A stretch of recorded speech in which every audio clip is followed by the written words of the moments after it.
Assalamualaikum warahmatullahi wabarakatuh.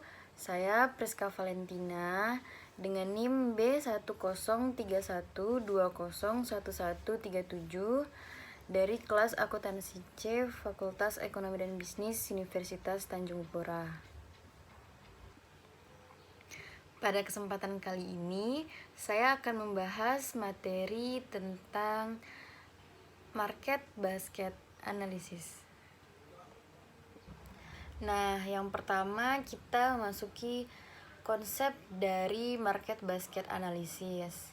Pasti teman-teman semuanya bertanya nih, apa sih market basket analysis itu? Nah, market basket analysis itu adalah suatu metodologi untuk melakukan analisis buying habit konsumen dengan menemukan asosiasi antar beberapa item yang berbeda yang diletakkan konsumen dalam shopping basket atau keranjang belanja yang dibeli pada suatu transaksi tertentu. Nah, sumber data dari market basket analysis ini bisa saja bersumber dari transaksi kartu kredit, kartu lotre, kupon diskon, panggilan keluhan pelanggan. Nah, market basket analysis ini umumnya dimanfaatkan sebagai titik awal pencarian pengetahuan dari suatu transaksi data ketika kita tidak mengetahui pola spesifik apa yang kita cari. Kemudian kita masuk ke manfaat dari market basket analysis itu. Nah, market basket analysis ini umumnya dimanfaatkan sebagai titik awal pencarian pengetahuan dari suatu transaksi data ketika kita tidak mengetahui pola spesifik apa yang kita cari. Nah, kebutuhan market basket analysis ini berawal dari keakuratan dan manfaat yang dihasilkannya dalam wujud aturan asosiasi atau association rules.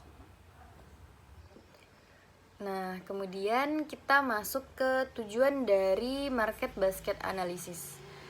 Tujuan dari market basket analysis adalah untuk mengetahui produk-produk mana yang akan dibeli secara bersamaan. Selanjutnya kita masuk ke kelebihan dari market basket analysis. Nah, kelebihan dari market basket analysis ini yang saya masukkan ada 4. Yang pertama yaitu hasilnya jelas dan mudah dimengerti sebab hanya merupakan suatu pola jika dan maka.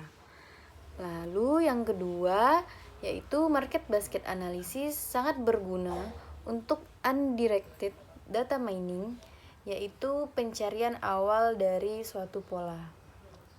Kemudian yang ketiga yaitu market basket analysis dapat memproses transaksi tanpa harus kehilangan informasi, sebab dapat memproses banyak variabel tanpa perlu dirangkum atau summarization terlebih dahulu. Kemudian yang keempat yaitu proses komputasi yang lebih mudah daripada teknik yang kompleks seperti algoritma genetik dan sistem syaraf. Meskipun jumlah perhitungan akan meningkat pesat bersamaan dengan peningkatan jumlah transaksi dan jumlah items yang berbeda dalam suatu analisis. Nah, kalau ada kelebihan, pastinya juga ada kekurangan. Kekurangan dari market basket analysis ini saya ada masukkan 3 dari kekurangannya. Yang pertama yaitu tingkat pertumbuhan proses secara eksponensial sebagai akibat dari pertumbuhan ukuran data. Kemudian yang kedua yaitu memiliki keterbatasan untuk atribut data. Misalnya hanya berdasarkan tipe produknya saja.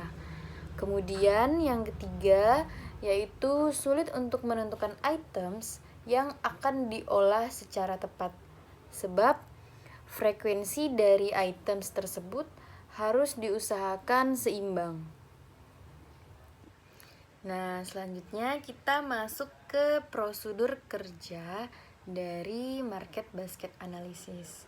Nah, Dalam market basket analisis dibutuhkan data transaksi yang cukup besar, sehingga pola hubungan antar produk yang didapat juga semakin valid. Pola hubungan antar produk ini berupa interesting rules. Market basket analysis memberikan informasi produk apa saja yang sering dibeli oleh konsumen secara bersamaan. Informasi-informasi inilah yang digali dari data mining dengan market basket analysis. Produk-produk apa yang sering dibeli secara bersamaan itu dapat ditempatkan secara berdekatan, sehingga konsumen dapat dengan mudah menemukan apa yang ia cari. Contohnya nih, jika dalam suatu toko atau pusat perbelanjaan terdapat etalase yang menjual senter.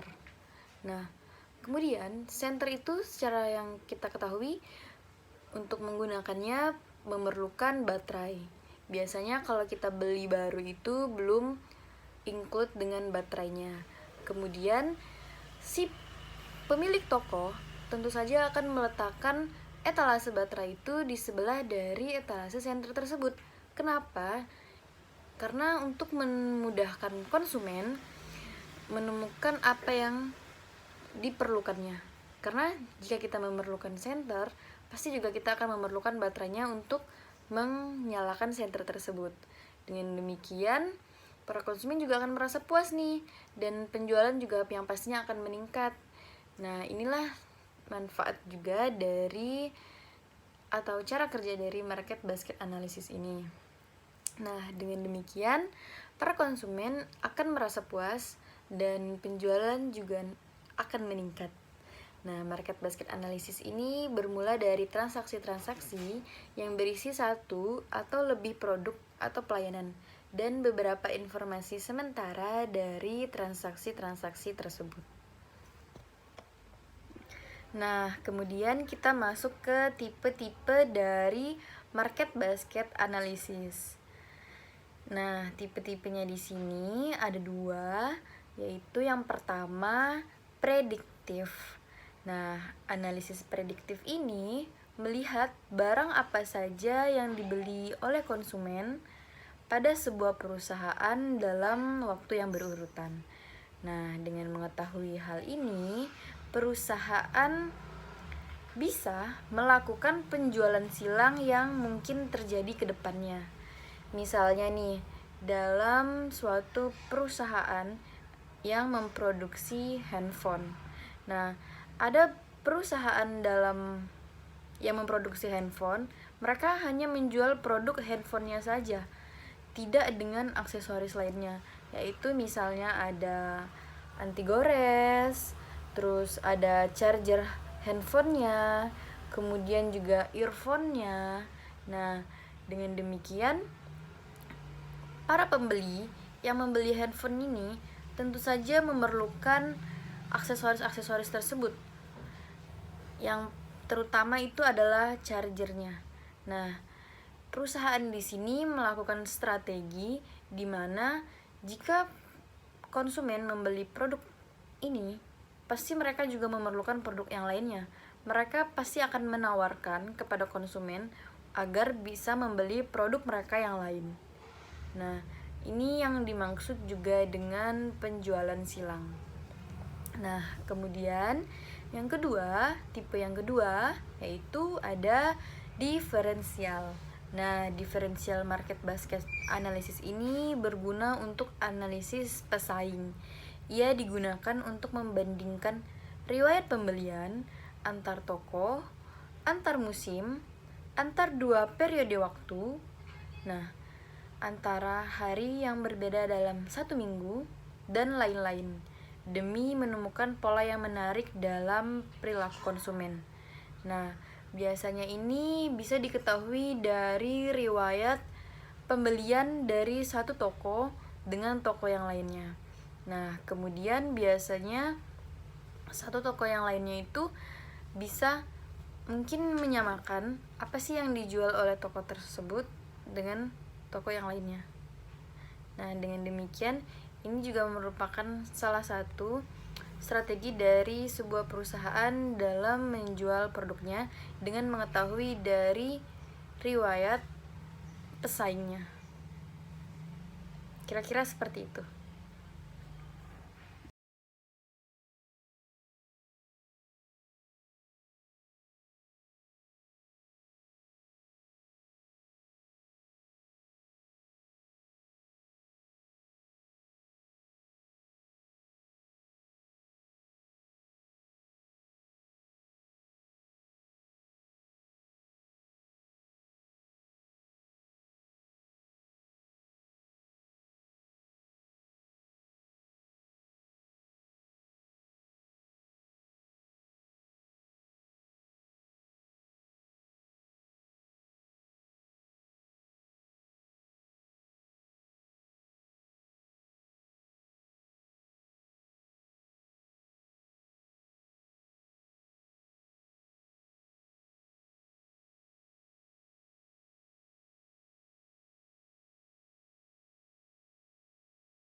Nah, kemudian implementasi market basket analisis di bidang kedokteran. Nah, di bidang medis ini, teknik ini digunakan untuk menentukan komorbiditas dan analisis suatu gejala. Nah, dapat juga membantu mengidentifikasi gen atau sifat mana yang turun-temurun dan terkait dengan efek lingkungan. Nah, biasanya ini pihak medis ini menggunakan untuk menentukan penyakit apa yang sering terjadi pada suatu musim. Misalnya di musim ini sering terjadi penyakit demam, yaitu dimana apa saja sih gejala-gejala dari demam ini yang sering muncul oleh beberapa pasien yang akhir-akhir ini mungkin terdaftar pada suatu lembaga kesehatannya. Nah, seperti itu. Selanjutnya yaitu implementasi market basket analysis pada bidang telekomunikasi.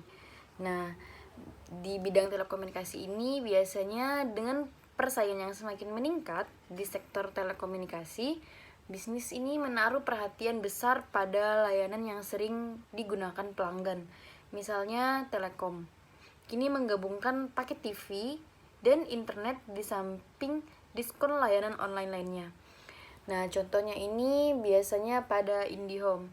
Nah, mereka ini kan memasang paket TV, nah dan internet ini secara berbeda, di mana mereka juga pasti yang akan menawarkan paket internet lainnya yang bisa dilakukan dengan promosi-promosi mereka yang bisa menggunakan diskon atau promosi lainnya.